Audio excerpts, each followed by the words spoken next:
heard the phrase, behind every successful man, there is a strong woman. We would like to borrow from that and say, behind every successful child, there is strong parenting. Example of which we found in the Gibbor household. I have 4 children, and all 4 of them are different. Starting school was really challenging for each one of them. Actually, they didn't start school until they were about 4 or 5 years old. Initially, we had difficulty with them in school. We actually pay for school at 3 and 2 years, and they didn't go. They create a tantrum. Despite that late start, once the girls got into the academic race, they progressed well. A family of 6, the oldest child, Rishka, a civil engineer, was on the clock at the time of this interview. Their second child, Rania, is an architecture hopeful at the Caribbean School of Architecture and the dancer in the family. Their third child, Rasha, has been a top student at the Arden High School since her first day there, holding on to a 4.0 GPA. And the baby of the family, Rashmi, is the top girl for the 2025 PEP exams along with countless other achievements. It is safe to say that winning is a thing at the Gibbor residence. But of course, there are certain routines and habits that contribute to this. I have a series of alarms in my phone that goes off. I've memorized which song is for which alarm, so I don't have to check the time. But her phone is 15 minutes ahead, so when it's 6:45, when it says it's 6:45, it's actually 6:30. I know the 5 o'clock alarm and the 5:30 alarm and also the 6 o'clock. So those are the different alarms that let me know when it's time or what I should get done by then. So for the 5 o'clock alarm, I have to wake up by 5:30, I have to comb my hair, bathe, brush my teeth, all of that. 6 o'clock, I have to leave out. So I just use her alarms to guide me. The school day doesn't just begin when the bell rings. It starts at home. Simple steps like preparing ahead can ease the morning rush, giving children a calmer start to their day. So you pack your stuff from the night before so that when you get up in the morning, you just eat, you drink your tea, and then you leave. And during the summer holidays, Mama Gibbor has an interesting take. They have July for themselves. That's their holiday period. But when August comes, then that's my time for school. What I do is I try to get the books early. So I know that based on the others' performance, they'll have literature, for example. So I try to get all the literature books based on what I have and what they need.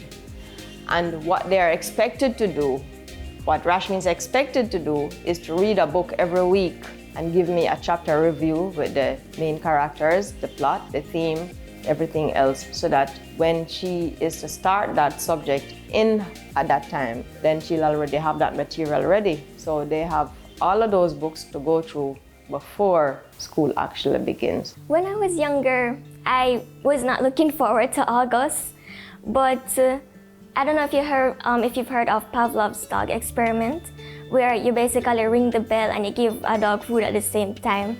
So even after ringing the bell, the dog becomes so accustomed to it that he's anticipating food. It's something similar to like that for me. When I was younger, Mommy kept doing the August time for us to do our schoolwork. Now that I'm older and I'm not under that much supervision, I just feel prepared that I have to do something by August. I mean, as much as I appreciate the full 2 months, I don't understand she's doing it for the better, because I'm not going to be able to have enough time to do everything when school starts. So I just like to be ahead. Getting familiar with the information and the subjects and everything beforehand helps me to be ahead of the class and to understand things better. And I provide the materials. What do you need? So I get them at least 2 days before. But I review the worksheets every week. So I know that if a worksheet is due next week, if an assignment is due next week on the worksheet, then we'll do it a week before. However, academic support is just one piece of the puzzle. For the youngsters, being present and engaged in their everyday life makes the biggest difference. It is very important to be involved. I think for most children, the parents is their biggest supporter. And if you don't encourage your children to do well and allow someone else to encourage them, you don't know what the outcome might be. So it is very, very important to help your children in their schoolwork. Some children might love academics while others might love sport. You have to encourage them to do whatever they like, but they also have to do their schoolwork, because whatever field you choose, you have to be able to read, you have to be able to write, you have to be able to express yourselves. It comes from the parents. You have to encourage a child that whatever you're doing, you do it to the best of your ability. Don't matter about the result. It's how you get there. It is important to note, though, that while academic push is critical, giving children the space to relax and have enjoyment is equally significant. At home, we try to encourage them to do their homework early so that they can get free time to do whatever else they need. Everybody loves some free time. There's something called burnout when you study too much and then you don't realize how much this actually affects you. It can affect your quality of work or how you are when you approach things. So it's important to get little breaks for your own free time so that each time you're about to start a new set of work, your mind is refreshed and you're ready to get started and do that task with the best of your ability. I think it's very important. I think you need that free time to really relax.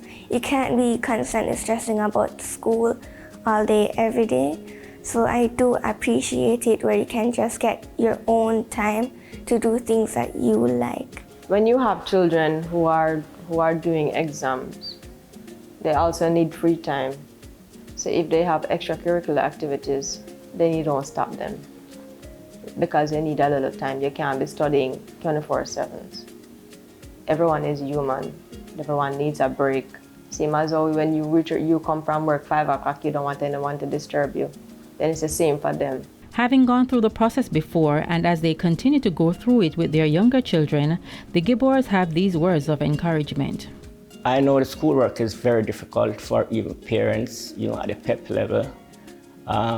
Some parent might be able to assist their children, while I know some might not.